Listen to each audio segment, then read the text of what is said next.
she says. Every day, she says. Every day, she says. I'm killing, I'm killing, I'm killing, I'm killing them. Every day, she says. Every day, she says. Alright, so let's check out his saddle right here. It's really well made. There's a lot of like detail in the texture right there, like all these little scratched looks. Hopefully you guys can see that on the camera. Looks really, really nice. And this like buckle right down here is so dope. Like seriously, look at all the detail in this. It's really sick. Like pretty much everyone I know that has this figure always just talks about how detailed it is and how well it's made. And you can just see all the little scratches in there. And you can see this part doesn't actually buckle in, but it does pull out. So you can easily take it off right there. And even each little horn is like so detailed. And it's all smooth up in here. And then right here you've got more of that texturizing. And then right in the back, each little raised part is very detailed. And I like how this goes around like this. We could just pull that off of them. Ooh, sexy. And I have no idea why I said that. And then here we can take a look at his mask real quick. And his eyes are not cut out. You can tell right there that it's basically like an orange, I would say like an orangey gold metallic going on inside, and it complements this dark, I don't know what you call it, brown, burgundy, whatever, really well. And the inside looks like this. It's obviously hollow. That's how it gets on him. And it has these three little like ridges up there to stay on. And it also has some detail right on the side. It has these cool little rhino looking horns right on the top here. And if you check him out, he's got an insane amount of detail. And my favorite thing about him pretty much is his mouth. I like opening his mouth and looking in it because I'm weird. No, because I love looking at how his tongue is detailed and even the roof of his mouth. I'm gonna get really mad if this camera doesn't catch up. There you go. Hopefully you can see that. He's got all the little ridges right up in his mouth. It's so dope. And unfortunately mine has like a little tooth thing going on right here. You can see a little bit of paint missing, but it's really not the end of the world. Really doesn't matter. It kind of looks more realistic, no pun intended, because it almost looks like, you know, it like wore down or something in battle. I don't know. And then if you just close his little mouth there, and he's got such a perfect hinge on this thing, because you can open it a little bit or a lot, whatever. It's just awesome. And then you can see right here, his face is just insane. And he's got every little tiny detail, like where his whiskers will be coming out. And then he just has really, really dope looking eyes. The paint is just insane. And of course this looks like fur right here. And you can see just every meticulous little detail all up through his body. And I love how these stripes are painted on. He likes to do that. And one of my favorite things is his little paws. They're so cute. And they actually feel smoother inside. Really, really nice. And each little claw, you can see right here. So cool. And articulation is insane also. I've said insane so many times during this review. It's my new word, I guess.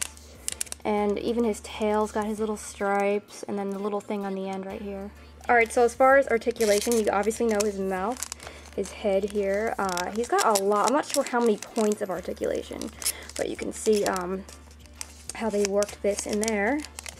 Also his arms, insane. I said it again. Insane amount. And then, yes, he's squeaky. As you've probably seen in other reviews, he's squeaky. Century Productions did a review probably about a year ago or so. And he mentioned that. Sounds like you're jumping up and down on your bed.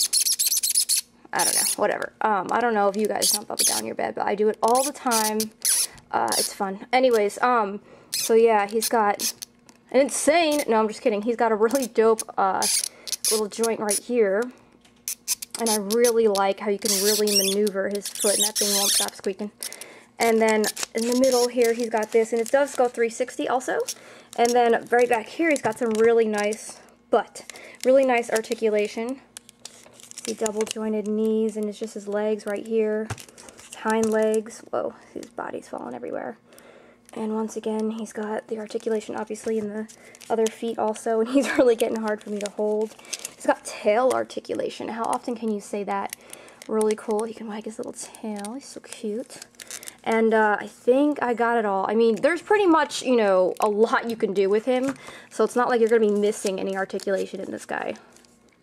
Alright, so here he is with bullseye riding on him for no reason.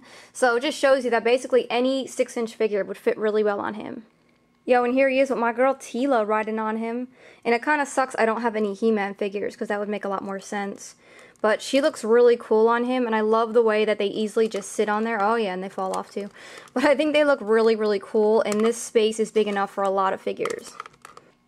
And here he is with my boy Vengeance riding on him, which actually looks really funny, because it doesn't make any sense whatsoever. But this thing is cool right here. There's these little straps right on the bottom, and you can actually fit a sword in there, or actually pretty much whatever you want. So as far as size goes, he is a big kitty.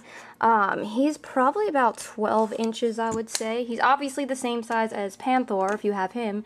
And I do have him, but he's living at someone else's house right now. So I can't play with him right now. But here he is compared to little tiny Mighty Mugs. And that actually looks pretty funny next to him. And here he is with Vengeance again, so you can see how he's going to stand up to other 6-inch figures. Here he is next to a little tiny bottle of Dr. Pepper, because why wouldn't I compare him to that? And then, of course, here he is compared to a bottle of maple syrup. So he's actually, it's kind of funny, he's actually like the size of the maple syrup, so it's a perfect comparison for you guys. I smell like maple syrup now. Anyways, even if you guys aren't into the Masters of the Universe classics, or, you know, really aren't into other lines, I would say still pick him up. Go look for him. He's fallen. But definitely go look for him. He has a really nice butt. And I don't know if he's available anymore. I don't think so. I actually bought him off of a friend, so a big shout out to Star Sapphire. She's always hooking me up with stuff, and so I bought her, I didn't buy her, no. I bought him for a good price from her, and I know he used to be on Maddie a long time ago and he sold out. I don't know what his deal is anymore, probably on eBay only. But definitely pick him up. If not him, get Panther. Panther is the same exact thing, except he's a dark purple. But I would say pick him up, absolutely. The detail is wonderful, the craftsmanship is amazing, and he's just sick. So I would say pick him up, you guys, and thanks so much for watching. Every day she says, every day she says, every day she says, I'm